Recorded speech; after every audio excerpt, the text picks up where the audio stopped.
잠언 26장 13절에서 16절까지 말씀드리겠습니다.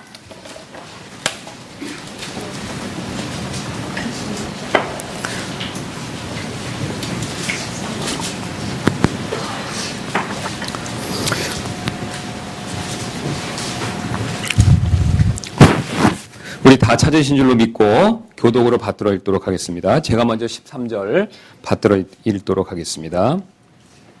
게으른 자는 말하기를 길에 사자가 있다, 거리에 사자가 있다 하느니라.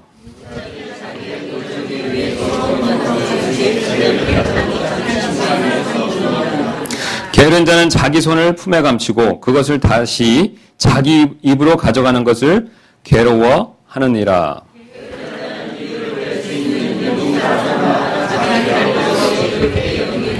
아멘. 제가 잠시 기도로 인도하도록 하겠습니다.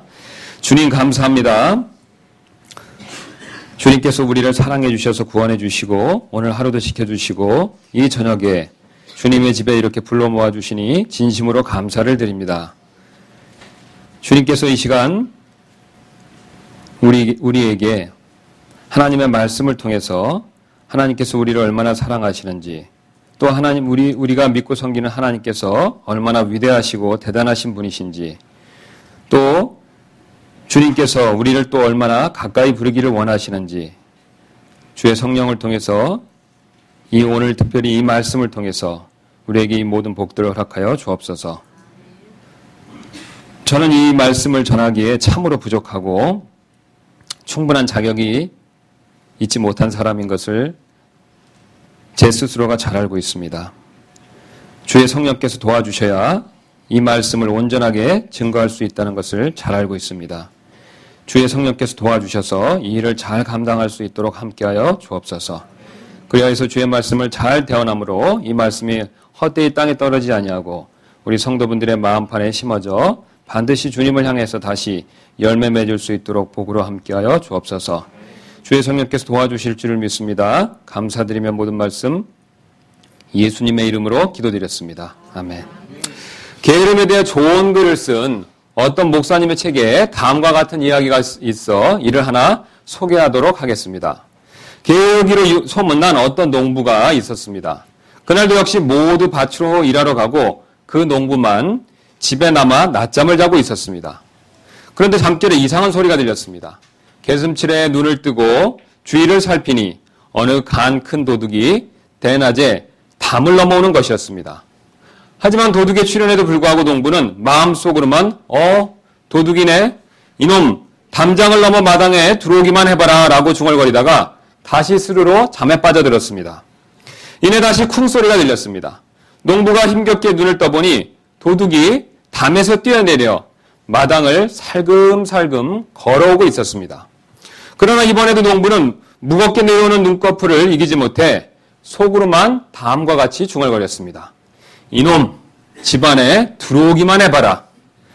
농부가 깊이 잠든 것을 안 도둑은 살금살금 집안으로 들어와 농부의 옆을 지나 안방으로 들어갔습니다. 하지만 여전히 농부는 잠에 취해 중얼거렸습니다. 저놈이 안방으로 들어가네. 이놈, 뭘 가지고 나오기만 해봐라. 얼마 후 도둑은 안방에서 값이 나갈 만한 물건들을 한 보따리 짊어지고 나왔습니다. 그리고 대문 쪽으로 살금살금 걸어갔습니다. 게으른 집주인은 대문을 열고 나가는 도둑의 뒷모습을 보면서 여전히 잠에 취한 채 잠꼬대처럼 이렇게 중얼거렸습니다. 이놈, 다시 오기만 해봐라. 게으름을 꼬집는 유머였습니다. 사실 우리 게으름하면 우리는 이처럼 필요 이상의 잠이나 느린 행동을 먼저 생각합니다. 그러나 오늘 본문은 게으름에 대해서 우리가 생각하는 것 이상을 지금 말씀하고 있습니다. 즉 하나님 보시기에 게으른 것이 과연 무엇인가를 지금 말씀해주고 계십니다. 사실 하나님 보시기에는 게으른 것이 무엇인가를 아는 일은 우리가 생각하는 것 이상으로 매우 중요할 수가 있습니다. 왜냐하면 우리 스스로는 게으르지 않다고 생각하지만 실제로는 우리가 어떤 일에 있어서 하나님 보시기에 게으를 수가 충분히 있기 때문에 그렇습니다. 그 결과 우리가 실제로는 나태하지 않다고 생각하고 이를 고치기 위해서 전혀 노력하지 않을 수가 있기 때문에 그렇습니다. 즉 조금 전 농부의 모습이 사실은 나의 모습인데도 이를 모르고 게으름을 고치기 위해 전혀 노력하지 않을 수 있다는 뜻이 되겠습니다. 그러므로 우리는 하나님 앞에서 이런 사람이 되지 않기 위해서 하나님 보시기에 게으른 사람의 모습이 과연 어떤 것인지 게으른 사람의 특징을 올바르게 알 필요가 반드시 있습니다. 하나님께서 오늘 본문을 통해서 바로 이런 게으른 사람의 특징을 낱낱이 보여주고 계십니다.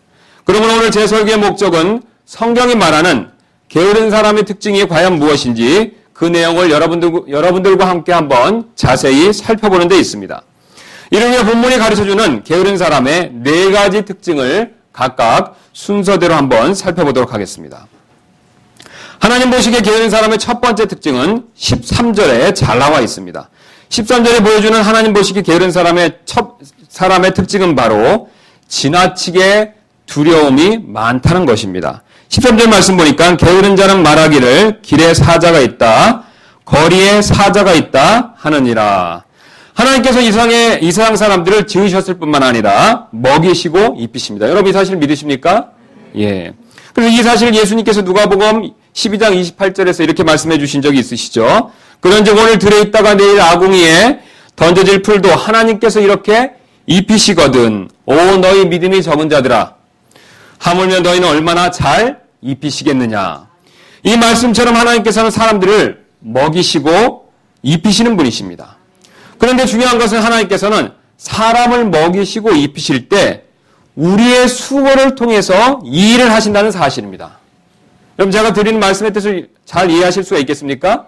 분명히 하나님께서 우리를 먹이시고 입히십니다. 그런데 하나님께서 천사나 갑자기 기적같이 우리를 먹이시고 입히시는 것이 아니라 반드시 우리의 수고를 사용하신다는 것입니다. 즉 하나님께서 우리가 아무 일도 하지 않는데 알아서 다 해주시는 것이 절대로 아니라는 뜻이 됩니다. 공중에 나는 새조차도 먹이시지만 새들이 먹을 것을 찾지 않으면 어떻습니까? 하나님께서 주시지 않는다는 것을 우리가 이미 익히 잘 알고 있습니다. 일례로 미국 남서부의 물고기를 잡아 통조림으로 가공하며 생계를 이어가는 마을이 있었습니다. 그러던 어느 날 갈매기들이 떼죽음을 당하는 사건이 이 마을에서 일어났습니다. 이 일로 마을 사람들은 크게 걱정되었습니다. 왜냐하면 바닷물이 오염되어 그런 것이라면 통조림을 만들어 파는 일에 있어서 어려움이 생길 수 있기 때문에 그랬습니다. 그래서 마을 사람들은 원인을 밝히기 위해 전문가들로 조사팀을 구성했지만 끝내 밝혀내지 못했고 갈매기들은 계속해서 죽어갔습니다. 그러자 한 학자가 이 문제를 집중적으로 연구했고 진짜 이유가 밝혀졌습니다. 이 마을은 지금까지 물고기의 살이 많은 부분은 통조림으로 가공하고 머리와 꼬리 등 쓸모없는 부분은 바다에 버려왔습니다. 이 버린 부분을 갈매기들이 배부르게 먹으며 지금까지 편히 살아왔던 것이었습니다. 그러나 마을 사람들은 버리는 것들을 다시 가공하면 가축용 사료로 팔 수 있다는 사실을 알게 되었고 더 이상 바다에 버리지 않게 되었습니다. 그러나 마을 사람들이 더 이상 물고기 머리를 버리지 않는데도 갈매기들은 스스로 먹이를 구할 생각을 하지 않았던 것이었습니다. 사람들이 던지는 먹이만 기다리다가 결국은 굶어 죽어갔던 것이었습니다. 하나님께서 안 주시는 것이 아니라, 주시지 않은 것이 아니라 어떻습니까? 갈매기들 스스로가 일하지 않기 때문에 먹지 못한 것이었습니다. 이처럼 하나님께서는 동물이나 사람이나 관계없이 우리가 일할 때 먹을 것과 입을 것을 주신다라고 말씀하고 계십니다. 사실 우리가 일하는 것을 좋아하지 않지만 그렇다고 일하는 것 자체가 나쁜 것은 절대로 아닙니다. 왜냐하면 어떻습니까 여러분? 우리가 범죄하기 전에 하나님께서 먼저 뭐라고 말씀하셨습니까? 땅을 다스리고 정복하라고 말씀하셨죠. 예. 그 시점은 언제입니까 여러분?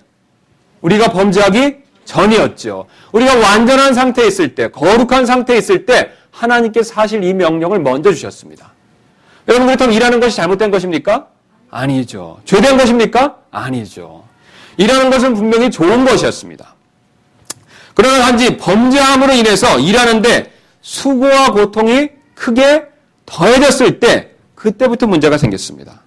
그래서 일하는 것 자체에 문제가 있는 것이 아니라 일하는 데 따르는 어려움과 고통에 문제가 있는 것입니다.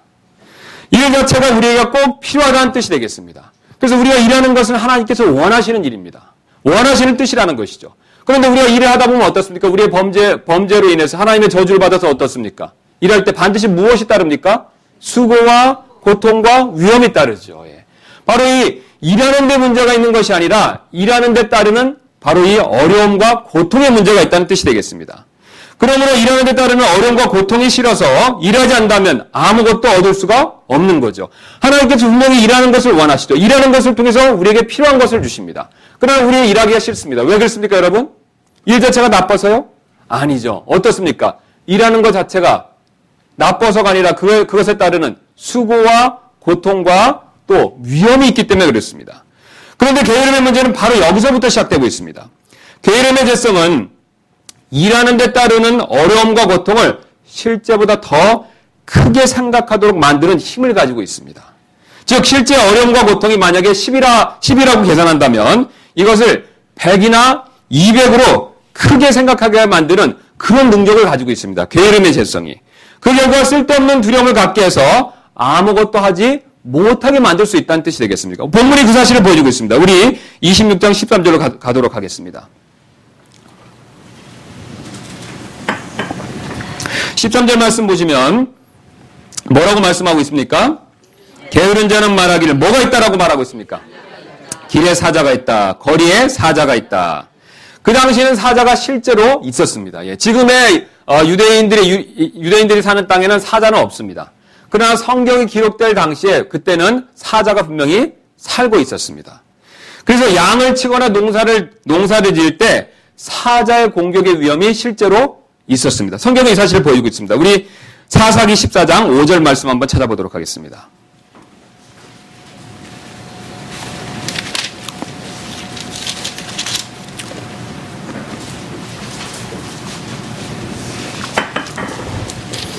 우리 삼손 얘기가 나오는 부분인데 14장 5절 보겠습니다. 그때 삼손이 자기 아버지와 어머니와 함께 딥낫에 내려가 딥낫의 포도원에 이른지. 자, 삼손이 어디에 이르렀다라고 말씀하고 있습니까? 포도원에 이르렀죠. 딥낫의 포도원에. 보라, 젊은 사자가 그를 향하여 소리를 지르더라. 지금 포도원에 있는데, 포도원으로 가고 있는데 이르렀는데 누가 나타났습니까? 사자가 나타났죠. 예. 일하는 포도원 밭에 사자가 이렇게 나타날 수가 있었습니다. 그 시대에는. 또 사무엘상 17장 34절 보겠습니다.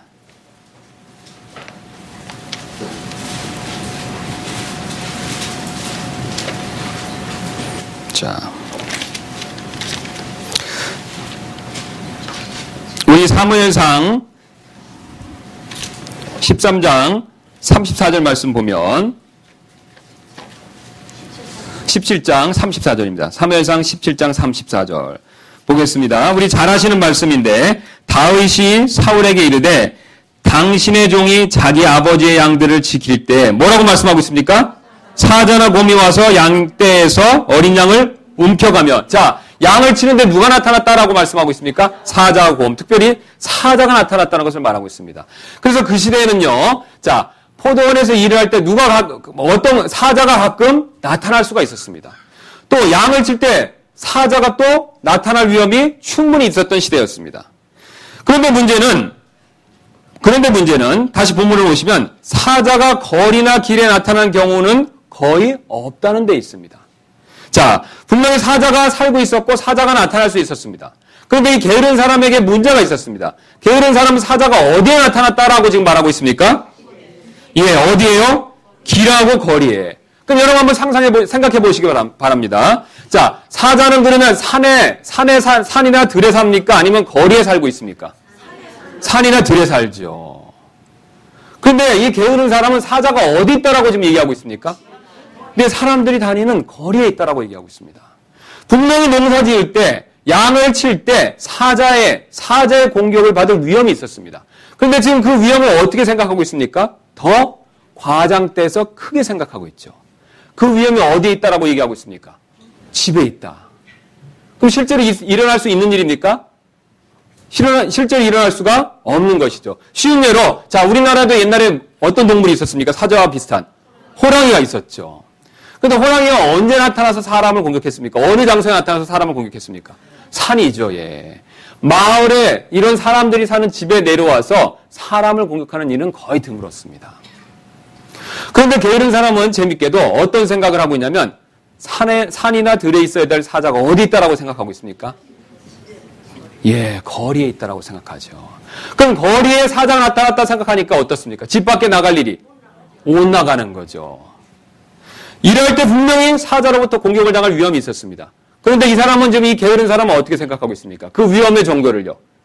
실제보다요. 크게 생각하는 거죠. 과장돼가 생각하는 거죠. 게으른 사람 지금 그렇게 생각하고 있습니다. 즉 사자가 나타날 수 있는 위험을 실제보다 크게 생각하고 있다는 것입니다. 그럼 왜 이렇게 생각하고 있습니까? 바로 게으름의 죄성이 우리가 일하는 데 따른 고통과 위험을 실제보다 크게 생각하도록 만들어서 두려움을 주기 때문에 그렇습니다. 이 사람은 지금 게으름의 죄성에 빠져서 사실은 속고 있는 것입니다. 우리도 마찬가지로 충분히 속을 수가 있습니다. 이 사람에게 역사하는 게으름의 죄성이 사실은 어떻습니까? 우리 안에도 있습니다. 그래서 게으름의 죄성은 똑같은 방식으로 우리 안에서도 역사할 수가 있습니다. 일례로 제가 허리가 안 좋아서 몇 해 전에 병원에 갔더니 당장 이렇게 수영이나 등산 같은 운동을 하라는 의사 선생님의 말을 들은 적이 있었습니다. 그래서 너무 허리가 안 좋아서 겨울철에 그것도 새벽에 나가서 수영을 배우기 시작했습니다. 첫날 이게 찬물에 들어가서 음파하고 호흡을 배우니까 상상 이상으로 너무 힘들었습니다. 여러분 혹시 수영을 배우신 분들은 경험해 보셨을 줄로 믿습니다. 그래서 집에 와서 들은 첫 번째 생각이 여러분 무엇인지 아십니까? 더 배우다가는 죽을지도 모르겠다.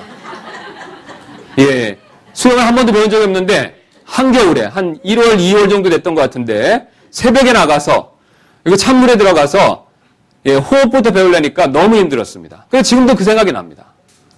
그런데 가만히 보니까 저보다 나이가 더 많으신 어르신들도 안 죽고 잘 다니시는 것을 제가 보는 기억이 나서 계속해서 참고 다니게 되었습니다. 지금 생각해보니 힘들기는 하지만 죽을 만큼은 아니었었습니다. 오히려 운동 부족으로 체력이 약했던 것 뿐이었습니다. 그러나 제 안에 있는 게으름의 죄성은 꼭 죽을 것 같다라는 생각을 줘서 그만두게 만들려고 했었던 것이었습니다. 이러한 게으름의 죄성은 사실 저뿐만 아니라 우리 모두에게 있습니다. 아이들에게 구구단을 외우라고 하면 머리가 아파서 죽을 것 같다고 안 하려고 합니다. 또 피아노를 처음 배우면 손가락이 꼭 마비될 것 같아서 못하겠다고 합니다. 또 과일을 깎는 칼질을 처음 해보는 사람은 손가락을 꼭 벨 것 같아서 안 하려고 합니다. 다이어트를 하려고 식사를 줄이면 배가 고파 손이 떨려서 꼭 죽을 것 같다고 그만둡니다. 이처럼 게으름은 우리가 어떤 일을 계속하거나 뭔가 새로운 일을 하려 할 때 지나친 두려움을 주어서 아무것도 못하게 만드는 그런 힘을 가지고 있습니다. 그러나 하나님께서 이렇게 헛된 두려움에 빠져 아무것도 하지 않는 사람을 오늘 게으른 사람이라고 말씀하고 계십니다. 우리는 반대로 사도 바울과 같은 고백을 할 필요가 있습니다. 나를 강하게 하시는 그리스도를 통해 내가 모든 것을 할 수 있느니라. 게으름의 죄성에 속아 지나친 두려움 때문에 쉽게 포기할 것이 아니라 믿음으로 모든 일을 해나가야 하는 것이 필요하다라고 오늘 주님께서 말씀하고 계십니다. 여러분 이런 경험을 해보신 적이 있으실 줄로 믿습니다. 여러분이 지금 하시는 일, 또 뭔가 배우기를 원하시는 일이 있다면 사실 필요 이상의 우리가 두려움을 느끼는 경험이 있으셨을 걸로 믿습니다. 있으셨을 것으로 생각이 듭니다. 여러분 그러면 어떻습니까? 그 어려움에 부딪혀서 막 해보시면 어떻습니까? 예, 아무것도 아니었죠. 운전을 처음 배울 때 한번 생각해 보시기 바랍니다. 어떻습니까? 꼭 사고 날 것 같죠. 그러나 보험회사 조사에 의하면 3년, 초보 운전 3년 안에는 사고가 거의 나지 않는다고 합니다. 예, 3년 이상부터 사고가 많이 난다고 합니다. 실제로 그런 위험이 있지 않음에도 불구하고 어떻게 생각하는 것이었습니까? 우리가 그것을 과장되게 생각하기 때문에 그렇습니다.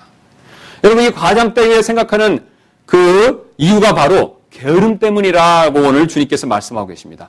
게으름은 죄성으로서 살아서 우리 안에서 이런 거짓된 두려움을 유발시키고 있습니다. 그러면 우리가 이것을 속는다면 아무것도 사실 배우거나 지금까지 했던 일을 계속해서 해나갈 수가 없다라고 주님께서 말씀하고 계십니다. 이렇게 속아서 아무것도 못하는 상태에 대해서 주님께서는 우리에게 게으른 상태에 있다라고 지금 말씀하고 계십니다. 하나님 보시기에 게으른 사람의 두 번째 특징은 14절에 나와 있습니다. 14절에 보여주는 하나님 보시기에 게으른 사람의 특징은 바로 지나치게 변화가 없다는 것입니다. 즉 전혀 변화가 없다는 것입니다. 하나님께서는 우리가 변화되기를 원하십니다. 그래서 그리스도인이 아닌 사람은 어떻게 변화되기를 원하십니까? 그리스도인이 되기를 원하시죠. 또 그리스도인이 된 사람은 어떻게 변화되기를 원하십니까? 예, 더욱더 그리스도를 닮도록 그렇게 변화되기를 원하시죠. 또한 우리가 맡은 이 세상 일에 있어서도 어떻습니까? 변화와 진전이 있기를 하나님께서 원하시죠. 여러분 맞습니까? 예, 하나님께서 계속 변화 없이 살기를 원하십니까? 아니면 우리에게 맡겨주신 일에도 계속해서 발전되고 변화되기를 원하십니까? 변화되기를 원하시죠. 그래서 가정일이나 직장일이나 학업에서 변화와 진전이 계속해서 있기를 주님께서는 원하고 계십니다. 아마도 이번 세기에 가장 큰 물질의 복을 받은 사람은 세계 최고의 갑부인 빌 게이츠일 것입니다. 그는 자신이 큰 복을 받은 이유에 대해서 다음과 같이 고백한 적이 있었습니다. 저는 힘이 센 강한 사람도 두뇌가 뛰어난 천재도 아닙니다. 저는 날마다 새롭게 변했을 뿐입니다. 그것이 저의 성공 비결이었습니다. 변화의 중요성을 보여준 예라 할 수가 있습니다. 우리 삶에도 항상 이런 변화가 있어야 함을 주님께서는 오늘 우리에게 말씀해주고 계십니다. 그러나 게으른 삶에 빠지면 이러한 변화가 일어나지 않는다는데 그 문제가 있습니다. 사실 성경에서 말하는 게으름에는 두 가지 종류가 있습니다. 첫 번째는 우리가 이미 잘 아는 것처럼 뭔가를 하지 않는 그런 게으름이 있습니다. 또 그리고 두 번째로는 뭔가를 행하긴 하지만 변화가 없는 것에 대해서도 성경은 게으름이다라고 말씀하고 있습니다. 지금 본문은 이 두 번째 게으름에 대해서 말씀하고 있습니다. 우리 13절 말씀 한번 보도록 14절 말씀 한번 보도록 하겠습니다. 문짝이 자기의 돌적이 위에서 도는 것 같이 게으른 자도 자기 침상 위에서 도느니라. 자, 지금 게으른 자의 모습을 무엇에 비유해서 말씀하고 있습니까? 예, 문짝이 자기의 돌적이 위에서 도는 모습에 비유해서 말씀하고 있죠. 자, 이 돌적이란 것은 바로 이런 경칩을 얘기합니다. 경첩을 얘기하는데 이런 경첩 보신 적 여러분 있으시죠? 예, 못 보신 분은 지금 보시기 바랍니다. 자, 이런데 경첩이 있는데 이 경첩은 부지런히 움직이긴 하죠. 맞습니까? 예, 앞뒤로 부지런히 움직입니다. 그러면 어떻습니까, 여러분? 이 경첩은 제자리 걸음이죠. 예. 그런데 게으른 사람이 이것과 비슷하다라고 말씀하고 계십니다. 그는 절대로 자신의 침대를 떠나지 못하고 있습니다. 그러나 재밌게도 그 사람은 열심히 뭔가 움직이고 노력하고 있습니다. 어떻게 노력하고 있습니까? 침대에서 구르고 있죠. 예. 침대에서 구르고 있지만 그는 절대로 어떻습니까? 침대를 떠나지 못하고 있습니다. 침대에서 떠나서 뭔가 새로운 것을 하지 못하고 있는 것이죠. 바로 변화되지 못한 사람의 모습, 이것이 바로 게으른 사람의 모습이다라고 주님께서 말씀하고 계십니다. 뭔가를 열심히 행하지만 변화가 일어나지 않습니다. 마치 다람쥐 쳇바퀴 돌듯한 삶에 대해서 주님께서는 게으른 삶이라고 말씀하고 계십니다. 이것은 부지런함을 가장한 게으름일 뿐이라고 주님께서 말씀하고 계십니다. 그러므로 뭔가를 열심히 행하고 있는 것 같지만 실제적인 변화가 없다면 사실은 나탐에 빠져 있을 수도 있다라고 경고하고 계십니다. 일명 타성에 젖어 있을 수도 있는 것입니다. 그래서 경배에 오지만 경배의 기쁨을 느끼지 못할 수가 있습니다. 그래서 사실은 게으른 자처럼 몸이 집과 교회당을 단지 구르고 있을 수도 있습니다. 여러분 지금 교회 예배당에 나와 있으시죠? 그 다음에 예배 끝나면 어디 가십니까? 집에 가시죠. 근데 집에 갔다가 예배당에 왔다 갔다 하지만 참되게 경배를 드리지 못할 수 있다는 뜻이 되겠습니다. 몸은 분명히 여기 있습니다. 또 예배가 끝나면 경배가 끝나면 어디로 돌아갑니까? 집으로 가죠. 왔다 갔다 하지만 어떻습니까? 참되게 하나님을 경배하지 못할 수도 있습니다. 이런 상태에 빠졌을 때 하나님께서는 게으르다라고 말씀하고 계십니다. 또 성경을 읽지만 하나님과 그리스도를 더 새롭게 알지 못할 수가 있습니다. 그래서 사실은 어떻습니까? 게으른 자처럼 생각이 이 성경을 부지런히 읽습니다. 성경의 페이지들을 넘기고 있죠. 그러나 어떻습니까? 이 생각은 하나님에 대해서 더 아는 것이 늘어나는 것이 아니라 그냥 이 생각은 성경책 사이를 맴돌고 있을 수도 있습니다. 변화가 없습니다. 더 새롭게 하나님 말씀을 아는 발전이 없다는 뜻이죠. 이런 상태에 대해서 하나님께서는 게으르다라고 말씀하고 계십니다. 또 기도를 하지만 주님의 은혜의 왕자까지는 나아가지 못할 수가 있습니다. 그래서 사실은 게으른 자처럼 마음이 기도 제목 사이를 단지 구르고 있을 수도 있습니다. 그래서 우리가 기도 제목을 가지고 기도를 하지만 어떻습니까? 예, 정말로 주님의 은혜의 왕자 앞에 담대히 나가지 못하고 어떻습니까? 그냥 기도 제목을 읽고 마칠 수도 있다는 것이죠. 그런 모습에 대해서 주님께서는 게으르다라고 말씀하고 계십니다. 하나님께서 이처럼 변화없는 습관적인 삶을 게으른 삶이라고 말씀하고 계십니다. 오히려 하나님께서는 우리가 날마다 그리스도의 장성한 분량까지 계속해서 변화되기를 원하고 계십니다. 그러므로 우리는 우리 삶에 변화가 없다면 혹시 내가 게으름에 빠진 것이 아닌지를 주의 깊게 한번 살펴볼 필요가 꼭 있습니다. 하나님 보시기에 게으른 사람의 세 번째 특징은 15절에 나와 있습니다. 15절에 보여주고 있는 하나님 보시기에 게으른 사람의 특징은 바로 지나치게 무관심하다는 것입니다. 하나님께서 우리를 항상 돌보시는 분이십니다. 다윗은 이 사실을 시편 23편 1절에서 다음과 같이 고백한 적이 있습니다. 우리 잘 아시는 말씀이죠. 어떤 말씀입니까? 주는 나의 목자시니 내게 부족함이 없으리로다. 우리의 선한 목자신 주님은 부족함이 없이 우리를 항상 돌보고 계십니다. 그리고 우리 또한 서로가 서로를 돌보기를 원하신다라고 말씀하고 계십니다. 그래서 사도 바울은 빌립보서 2장 4절에서 각 사람이 자기 일들만 돌아보지 말고 각 사람의 남의 일들도 돌아보라라고 명령하고 있습니다. 그러나 게으름에 빠지면 돌보는 마음이 부족해지고 다른 사람에게 관심이 없어집니다. 그래서 게으름에 해당하는 그리스어는 아케디아라는 단어인데 이 단어가 가지고 있는 그림은 돌봄의 부족 혹은 결핍을 의미하고 있습니다.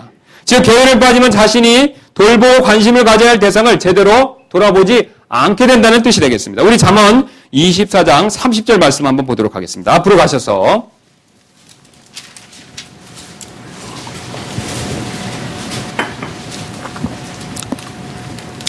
내가 게으른 자의 밭과 명철이 없는 자의 포도원 곁을 지나갔는데 보라 그것이 다 가시덤불로 덮여 있었고 그것의 지면이 쐐기풀로 덮여 있었으며 그것의 돌담이 무너져 있었으므로.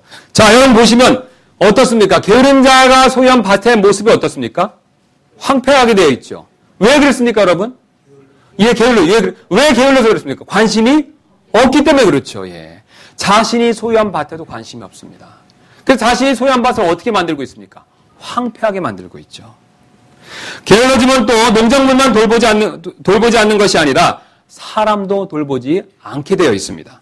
그래서 대통령이 게을러지면 국민을 돌보는 것이 부족해집니다. 또 회사 사장이 게을러지면 어떻습니까? 직원을 돌보는 것이 부족해지죠. 또 아버지가 게을러지면 어떻습니까? 가족을 돌보는 것이 어떻습니까? 부족해지죠. 또 어머니가 게을러지면 어떻습니까? 자녀들을 돌보는 것이 어떻습니까? 부족해지죠. 또 형이 게을러지면 어떻습니까? 동생을 돌보는 것이 어떻습니까? 부족해질 수밖에 없습니다. 게다가 게으름이 더 커지면 다른 사람뿐만 아니라 자기 자신도 돌보지 않게 되어 있습니다. 본문은 이 사실을 지금 잘 보여주고 있습니다. 우리 15절 말씀 보도록 하겠습니다. 우리 다시 본문으로 가셔서 15절 말씀 보겠습니다. 게으른 자는 자기 손을 품에 감추고 그것을 다시 자기 입으로 가져가는 것을 괴로워하느니라. 여러분 이 모습이 어떻습니까? 다른 사람을 안 돌보는 것뿐만 아니라 어떻습니까? 자기 자신도 돌보지 않죠. 그래서 손을 내밀어서 먹을 것이 있는데도 어떻습니까? 먹기가 싫은 것이죠. 사람이 먹는 것을 귀찮은 경우는 단 두 가지 경우밖에 없습니다. 첫 번째 경우는 몸이 너무 힘들거나 아프기 때문에 그럴 수가 있고 아니면 게을러서 귀찮기 때문에 그렇습니다. 일례로 미국에 있었던 일이었습니다. 젊은 부부가 늙은 어머니를 집에 홀로 남겨놓고 바캉스를 다녀왔는데 노모가 굶어 죽은 사건이 일어난 적이 있었습니다. 근데 재밌게도 그 옆집에도 바캉스를 다녀와 보니 개가 굶어 죽은 그런 사건이 동시에 일어났습니다. 그래서 이웃의 고발로 두 집 부부가 재판에 회부되었습니다. 그런데 어머니가 죽은 집 부부는 무죄가 되었고 개가 죽은 집 부부는 유죄 판결을 받게 되었습니다. 이렇게 판결을 내린 판사의 이유는 다음과 같았습니다. 개는 동물입니다. 묶어놓고 갔기 때문에 굶겨 죽였으니 사람이 잘못입니다. 그러나 늙은 어머니는 동물이 아니라 사람입니다. 배고프면 냉장고를 열 수도 있고 슈퍼에 갈 수도 있습니다. 이웃에게 먹을 것을 얻어먹을 수도 있습니다. 자기가 게을러서 죽은 것입니다. 이 사건은 자기가 자기 생명을 보호할 책임을 다하지 못했기 때문에 일어난 것이었습니다. 이처럼 게으름은 처음에는 안락함을 주는 것 같지만 결국은 자기 자신을 파괴할 수 있기 때문에 조심해야 된다라고 주님께서 말씀하고 계십니다. 우리 잠언 21장 25절 말씀을 한번 보도록 하겠습니다. 우리 21장 25절 말씀에 이렇게 경고하고 있습니다. 게으른 자의 손은 수고하기를 거부하므로 그의 욕망이 그를 죽이느니라. 뭐라고 말씀하고 있습니까? 예, 그를 죽이는 것이 뭡니까? 수고하기를 거부하는 생각 때문에 그렇죠. 수고하기를 거부하는 그 생각 때문에 그의 욕망이, 수고하기를 거부하는 그의 생각, 그의 욕망이 어떻게 만들었습니까? 그 자신을 죽였다라고 말씀하고 계십니다.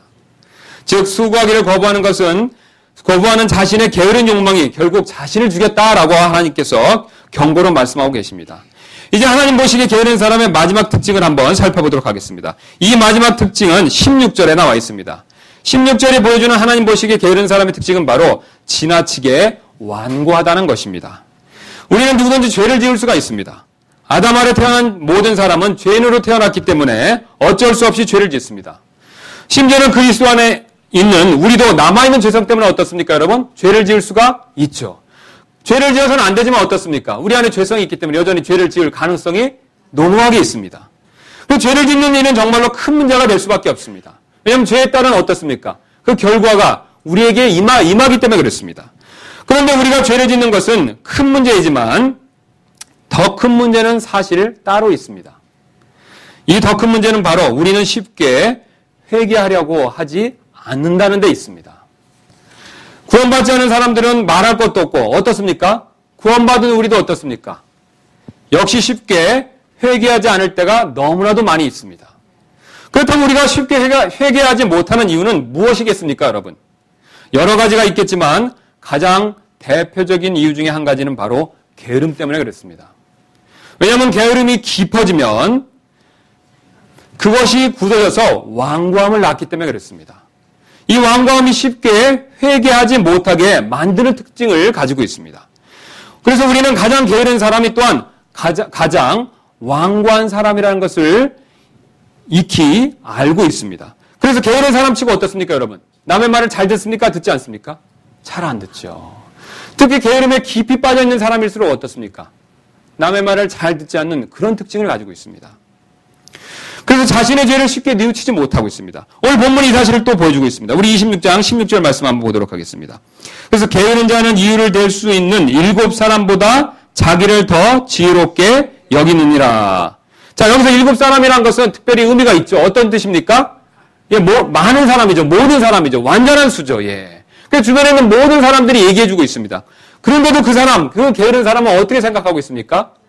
예, 자기가 지혜롭다고 그렇게 여기고 있습니다. 그래서 여긴다라는 표현을 유심히 볼 필요가 있습니다. 사실은 그렇지 않지만 자기 자신만 어떻습니까? 그렇다라고 생각하고 있는 것이죠. 즉 주변의 모든 사람들의 이야기를 무시하고 자기만 맞다라고 생각하고 있습니다. 완고하게 고집을 부리는 모습을 보여주고 있습니다. 그래서 아무리 게으른 것을 지적해 주어도 어떻습니까, 여러분? 나름대로 이유를 대면서 고치려고 하지 않는 모습을 보여주고 있습니다. 결국 자신이 게으르다는 것은 어떻습니까? 인정하는 것이 아니죠. 예. 문제가 바로 여기에 있습니다. 게으름의 진정한 문제는 자신이 게으르다는 것을 쉽게 인정하지 않는데 그 문제가 있습니다. 우리는 누구든지 게으름의 죄성을 가지고 있기 때문에 때때로 사실 게을러질 수가 있습니다. 그러나 문제는 우리가 게으름에 빠졌을 때 이를 잘 인정하려고 하지 않는다는데 그 문제가 크게 있습니다. 인정하면 회개하고 고칠 수 있지만 인정하지 않으면 어떻습니까, 여러분? 고칠 수가 없죠. 우리는 죄성을 가지고 있기 때문에 때때로 게으름에 빠질 수가 분명히 있습니다. 그러나 그 게으름을 인정하지 않으면 어떻게 되겠습니까? 절대로 고칠 수가 없습니다. 사실 우리가 생각하는 것 이상으로 주님 앞에서 많은 게으름이 있을 수가 있습니다. 저를 비롯해서 여러분 모두가 그런 모습을 가질 수가 있습니다. 그러나 문제는 거기에 있는 것이 아닙니다. 게으르다는 것을 인정하지 않는 그 태도에 있는 것이죠. 그 완고함에 있는 것이죠. 다른 사람이 얘기해줘도 어떻습니까? 그것을 듣지 않는 그 완고함에 문제가 있는 것입니다. 그러므로 우리는 게으름의 완고함에 속아서 우리의 게으름을 인정하는 일을 거부해서는 안 된다라고 주님께서 말씀하고 계십니다. 지금까지 하나님 보시기에 게으른 사람의 특징이 어떤 것이었는가를 쭉 살펴보았습니다. 이제 2가지 교훈만을 한번 살펴보고 말씀을 정리하도록 하겠습니다. 우리가 오늘 이 말씀으로부터 얻을 수 있는 첫 번째 교훈은 게으름에 빠지지 않기 위해서는 항상 목적의식을 잃지 말아야 한다는 점입니다. 하나님께서는 항상 목적을 가지고 일하십니다. 이 세상의 모든 일에 각각의 목적을 정해놓으시고 이를 이루시기 위해서 일하고 계십니다. 그래서 이 세상을 창조하신 목적이 있고 이를 위해서 일하시죠. 또 이스라엘에 대한 목적이 따로 있고 또 교회에 대한 목적이 어떻습니까? 또 따로 있죠. 예. 또 개인에 대한 목적이 어떻습니까? 각각 또 다 따로 가지고 계시죠. 이처럼 어쩜 하나님께서 목적을 가지고 계시고 그 목적에 따라서 일을 진행하고 계십니다. 그래서 사람 역시 하나님의 형상대로 지음받았기 때문에 목적을 가지고 일하게끔 사람들도 그렇게 지음을 받았습니다. 그래서 이 목적을 가지고 일하는 것이 사람에게는 자연스럽고 정상적인 일이 됩니다. 그러나 삶의 목적이 없거나 목적의식이 약해지면 방황하다가 결국은 게으름에 빠질 수밖에 없습니다. 여러분 좌표를 잃은 배를 한번 생각해 보시기 바랍니다. 쭉 나가다가 배가 좌표를 잃으면 어떻습니까? 빙글빙글 어떻습니까? 돌죠. 그러다가 결국 어떻게 됩니까? 멈추고 말죠. 우리 사람도 똑같습니다. 하나님께서 주신 목적이 있습니다. 우리가 그 목적을 잃었을 때 우리도 모르게 자연스럽게 게으름에 빠질 수밖에 없다라고 주님께서 말씀하고 계십니다. 그러나 목적의식이 반대로 분명하면 어떻습니까? 게으름을 이길 수 있다라고 주님께서 말씀하고 계십니다. 여러분 다른 누구의 예보다 예수님을 한번 생각해 보시기 바랍니다. 예수님께서는 자신의 삶에 뚜렷한 목적이 있으셨습니다. 여러분 그분의 목적이 무엇이었습니까? 그렇죠. 십자가를 통해서 우리를 구원하는 것이었죠. 그 목표를 위해 그분은 엄청나게 어떻습니까? 많은 일을 부지런하게 행하셨다는 것을 성경이 보여주고 있죠. 요한복음 21장 25절 한번 보도록 하겠습니다. 예수님께서 얼마나 부지런하게 목적을 이루시기 위해서 노력하셨는지를 보여주는 구절이 되겠습니다.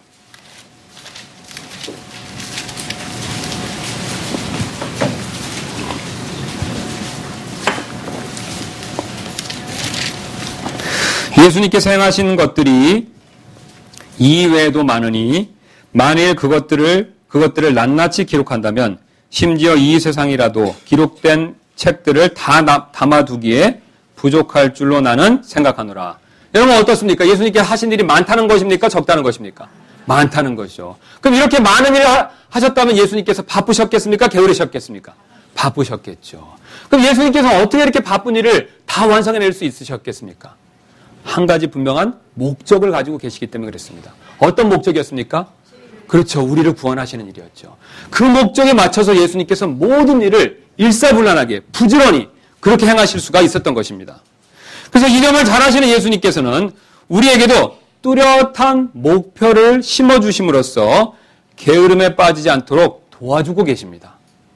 우리 베드로를 한번 생각해 보실 필요가 있습니다. 베드로는 어떻습니까? 예수님께서 죽으신 이후에 다른 사도들처럼 어떻습니까? 자신의 신앙의 목적을 상실했었죠.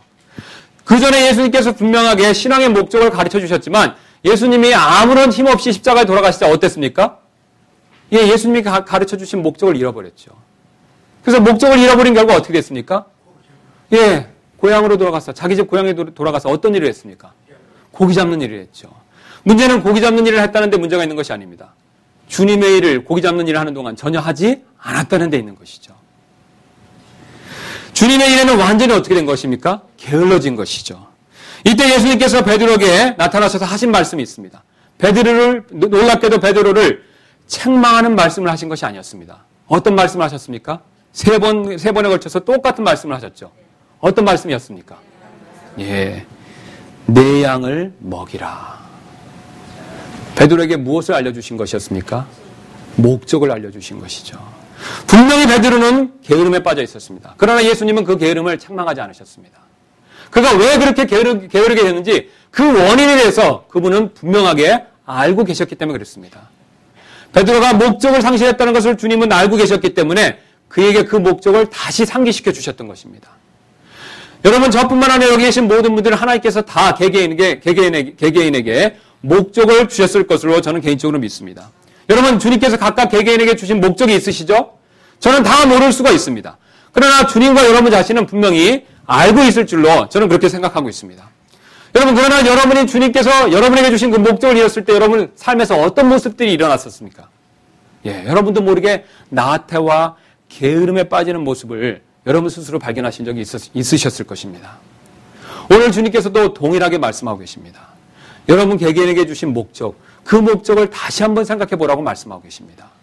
가장으로서 목적이 있습니다. 부모로서 목적이 있습니다. 아버지로서 목적이 있습니다. 또 회사 사원으로서 목적이 있습니다. 하나님께서 분명히 하나님의 영광을 위해서 우리 개개인에게 목적을 주셨습니다. 그 목적의식을 우리가 잃었을 때, 그 소명의식을 잃었을 때 우리도 모르게 게으름에 빠질 수 있다라고 주님께서 경고로 말씀해주고 계십니다. 여러분, 주님이 주신 목적을 잃지 않고 항상 기억하시길 바랍니다. 우리가 이제 얻을 수 있는 두 번째 교훈은 게으름에 빠지지 않기 위해서는 항상 뜨거움을 잃지 말아야 한다는 사실입니다. 하나님께서 우리에게 항상 기뻐하라고 명령하셨습니다. 그래서 데살로니가전서 5장 16절에 뭐라고 말씀하셨습니까? 항상 기뻐하라. 마음의 기쁨이 넘치면 모든 일에 당연히 어떻습니까?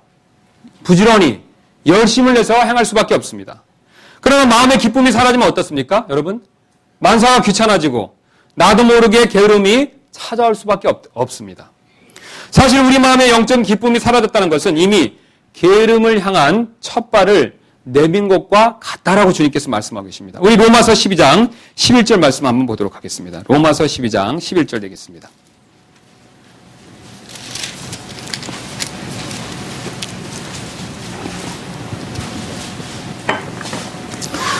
(12장) 11절 되겠습니다. 이를 게을리 하지 말고 영이 뜨거운 가운데 주를 섬기며. 자, 지금 이 말씀은 두 가지 내용을 이렇게 대비해서 말씀하고 있습니다. 하나는 하지 말고 하나는 하라, 이렇게 말씀하고 있죠. 그럼 무엇은 하지 말고 무엇은 하라고 말씀하고 있습니까? 게을리는 하지 말고요. 그 대신요, 무엇은 하라고 말씀하고 있습니까? 그렇죠. 영이 뜨거운 가운데서 주를 섬기라고 말씀하고 있죠. 예. 게으름과 뜨거운 것은 반대가 됨을 보여주고 있습니다. 게으름에 빠졌으면 어떻습니까? 영이 뜨거울 수가 없죠. 영이 뜨거우면 어떻습니까? 게으름에 빠질 수가 없습니다. 사실 우리 마음에 영적인 기쁨이 사라졌다는 것은 바로 이런 뜨거운 열정이 사라졌다는 것을 주님께서 말씀하고 계십니다. 즉 게으름은 뜨거움이 부족해져서 생긴 죄라고 말씀하고 계십니다. 뜨거움이 부족해졌다는 것은 결국 사랑이 식었다는 것을 말씀하고 있습니다. 그래서 우리 이 12장 말씀 위로 올라가셔서 9절하고 10절 말씀 보시면 재밌게도 어떤 단어들이 계속해서 연거푸 나오고 있냐면 9절 보겠습니다. 어떤 단어가 나오고 있습니까? 사랑의 꾸밈이 없게 하라. 10절에는요. 형제의 사랑으로 애정을 가지고 하라. 그러니까 지금 사도 바울이 문맥을 따라 말씀하는 내용이 어떤 것입니까? 사랑이 있으면 뜨거움이 있고 뜨거움이 있으면 게으름에 빠지지 않는다라고 말씀하고 있죠. 뜨거움의 근원을 어디에 두고 말씀하고 있습니까? 사랑에 두고 말씀하고 있죠. 그래서 사랑이 있으면 어떻습니까? 뜨거움을 가지고 게으름에 빠지지 않을 수 있다라고 말씀하고 계십니다. 그래서 게으름은 다른 죄와는 달리 우리가 사랑해야 할 하나님과 이웃을 사랑하지 않는 죄에서 출발하고 있다는 것을 보여주고 있습니다. 여러분, 우리 다른 죄들은 다 어떻습니까? 하나님 대신 어떻습니까? 다른 것을 사랑하는 죄죠. 맞습니까?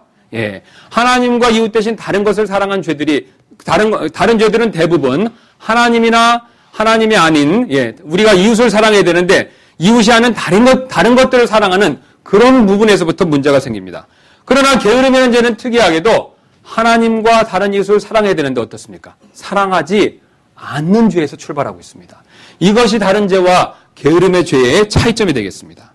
그래서 우리가 하나님과 이웃을 사랑하는 마음이 부족해지면 뜨거움이 부족해지고 결국은 게으름에 빠질 수밖에 없다라고 주님께서 말씀하고 계십니다.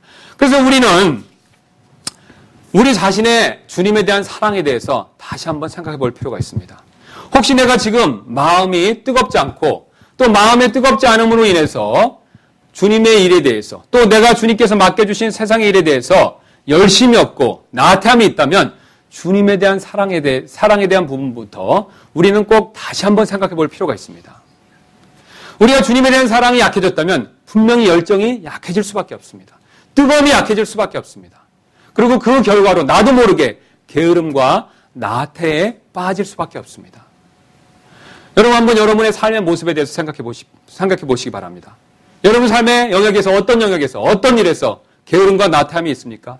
사실 그 부분에 있어서 그 부분의 그 나태함의 시작은 주님에 대한 사랑의 부족에서부터 시작한 것이라고 주님께서 오늘 가르쳐주고 계십니다. 그러므로 우리는 반드시 주님에 대한 사랑의 부분에서부터 우리의 게으름의 문제를 점검해보고 생각해볼 필요가 있습니다. 그래서 여러분 가운데 혹시 지금 나태함 가운데 빠진 분이 계십니까? 그렇다면 여러분 주님에 대한 사랑을 점검해 보실 필요가 있습니다. 그리고 또 여러분 이웃에 대한 사랑을 점검해 보실 필요가 있습니다. 이 시간 우리 잠깐 눈을 감으시고 주님과 이웃에 대한 사랑에 대해서 점검해 보는 시간 한번 갖도록 하겠습니다.